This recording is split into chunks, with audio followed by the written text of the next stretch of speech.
ជ្រាបសួរលោកគ្រូឧទ្ទេសនៃមុខវិជ្ជាវិតម្លៃអប់រំនិងជំរាបសួរទៅដល់លោកគ្រូអ្នកគ្រូទាំងអស់គ្នាថ្ងៃនេះខ្ញុំបាទធ្វើការបកស្រាយទាក់ទងជាមួយនឹងមេរៀនមុខវិជ្ជាវិតម្លៃអប់រំសប្តាហ៍ទី4នៅក្នុងមេរៀននឹងដែរគឺមានចំណងជើងថាគោលការណ៍នៃការវិតម្លៃប្រកបទៅដោយគុណភាពអញ្ចឹងនៅក្នុងមេរៀននេះដែរគឺខ្ញុំបាទបានលើកយកទាក់ទងជាមួយនឹង5ចំណុចអញ្ចឹងនៅក្នុង5ចំណុចហ្នឹងទី1តាក់ទងជាមួយនឹងសេចក្តីផ្ដើមទី2តាក់ទងជាមួយនឹងនិយមន័យប្រសិទ្ធភាពនៅក្នុងការវិតម្លៃការសិក្សាហើយមួយទៀតតាក់ទងជាមួយនឹងលក្ខណៈវិនិច្ឆ័យធានាប្រសិទ្ធភាពក្នុងការវិតម្លៃការសិក្សាហើយចំណុចទី4តាក់ទងជាមួយនឹងបញ្ហាប្រឈមនៅក្នុងការធ្វើតេស្តក៏ដូចជាប្រឡងហើយចំណុចទី5តាក់ទងជាមួយនឹងប្រសិទ្ធភាពក្នុងដំណើរការធ្វើតេស្តនិងការប្រឡងអញ្ចឹងនៅក្នុងចំណុចទី1គឺតាក់ទងជាមួយនឹងសេចក្តីផ្ដើមអញ្ចឹងនៅក្នុងសេចក្តីផ្ដើមនេះគឺការវិតម្លៃការសិក្សានឹងត្រូវបានប្រើវិនិច្ឆ័យទៅលើលទ្ធផលការសិក្សារបស់សិស្សក្រោយពីពួកគាត់បានរៀនចប់ឬក៏អនុវត្តតាក់ទងជាមួយនឹងមេរៀនរបស់គាត់ក្រោយដែលពេលពួកគាត់បានរៀនហើយមួយទៀតហ្នឹងគឺលទ្ធផលត្រូវបានប្រើដើម្បីកំណត់តាក់ទងជាមួយនឹងការ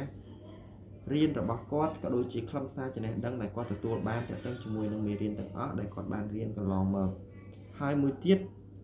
តាក់ទងជាមួយនឹងការវិតម្លៃនឹងដែរគឺมันមានភាពល្អ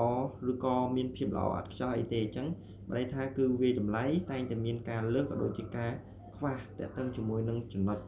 ដែលយើងវិតម្លៃនឹងមិនប្រកាសថាយើងវិតម្លៃទៅត្រឹមត្រូវតាមដែលអ្វីដែលគោលការណ៍ក៏ដូចជាតាក់ទងជាមួយនឹងអ្វីដែលយើងចង់បានទេចំណុចទី2ចូលដល់តើអ្វីជាប្រសិទ្ធភាពនៅក្នុងការវិតម្លៃការសិក្សាអញ្ចឹងប្រសិទ្ធភាពនៅក្នុងការវិតម្លៃការសិក្សាហ្នឹងគឺចង់និយាយតាក់ទងជាមួយនឹងប្រសិទ្ធភាពក្រោយពេលដែលរៀនចប់តាក់ទងជាមួយនឹងមេរៀនក៏ដូចជា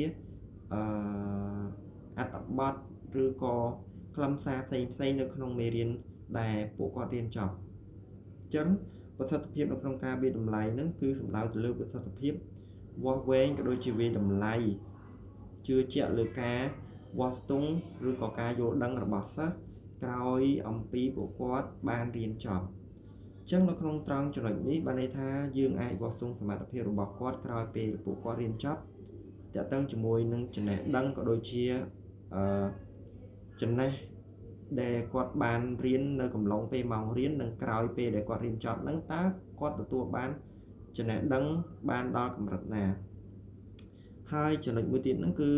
ការវិតម្លៃដែលមានគុណភាពអញ្ចឹងការវិតម្លៃដែលមានគុណភាពហ្នឹងផ្ដល់ឲ្យសិស្សនៅគេហៅថាមានភាពមិនលំអៀងបានន័យថាដូចជាការលើកទឹកចិត្តពួកគាត់ឲ្យគាត់ហ្នឹងគឺមានការខិតខំរៀនបន្ថែមហើយមួយទៀតហ្នឹងគឺ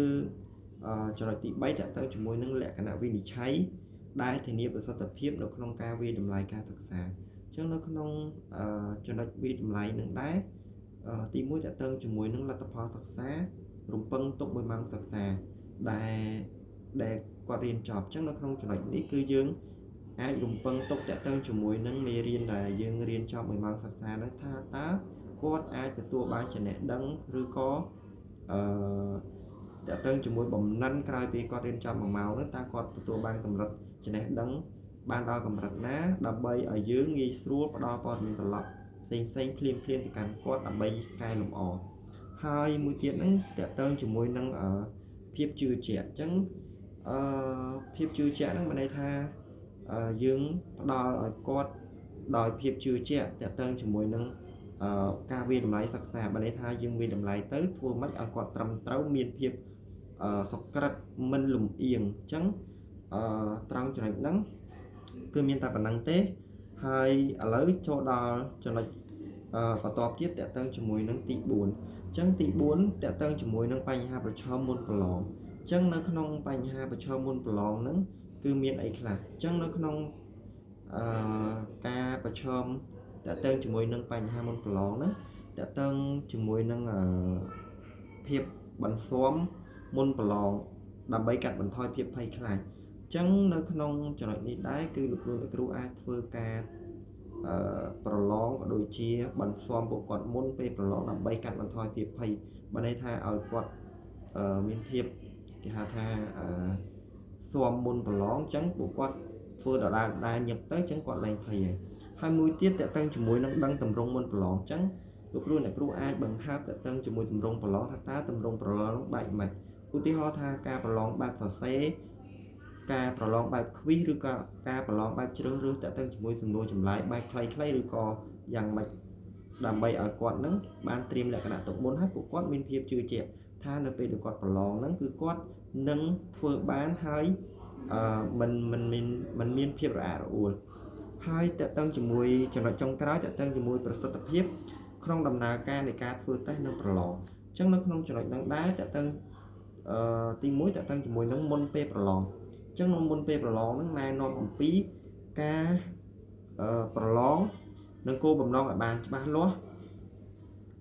ចឹងនៅក្នុងចំណុចនេះគឺយើងណែនាំពួកគាត់តើតើជាមួយនឹងការប្រឡងមុន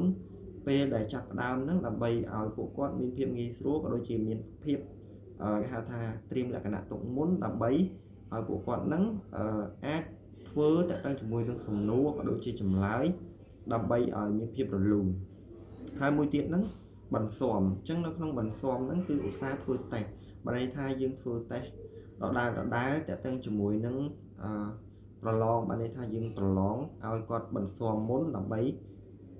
កាត់បន្ថយភាពភ័យខ្លាចក៏ដូចជាការតេស្តសមត្ថភាពរបស់គាត់ផងដែរហើយមួយទៀតគឺយើងអាចនិយាយបានថាការប្រឡងហ្នឹងគ្រាន់តែជាការវាយតម្លៃអញ្ចឹងនៅក្នុងចំណុចហ្នឹងដែរយើងអាចប្រាប់គាត់ថាការប្រឡងនេះមិនមែនជាការប្រឡងតើតើជាមួយធ្លាក់ជាប់ទេបានន័យថាយើងគ្រាន់តែប្រឡងដើម្បីវាយតម្លៃគាត់នៅក្នុងម៉ោងសិក្សានឹងតែប៉ុណ្ណោះហើយចំណុចមួយទៀតតើជាមួយនឹងគ្មានសម្លេងរំខានអញ្ចឹងនៅក្នុងពេលប្រឡងហ្នឹងគឺយើងអាចរកឬក៏ត្រៀមទុកមុនតើជាមួយសម្លេងរំខាន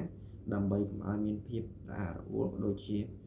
រំខានដល់ពេលដំណើរការប្រឡងរបស់យើងហើយមួយទៀតចិត្តដល់ម៉ោងអញ្ចឹងចិត្តដល់ម៉ោងហ្នឹងឲ្យគាត់សម្របសម្រួលតើជាមួយអារម្មណ៍របស់គាត់ដើម្បីកុំឲ្យគាត់មានភាព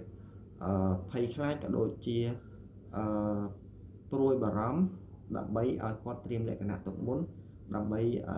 ធ្វើបញ្ចប់ក៏ដូចជាបង្ហាញតើជាមួយនឹងសំណួរចម្លើយអញ្ចឹងចំណុចរបស់ខ្ញុំគឺមានតែប៉ុណ្្នឹង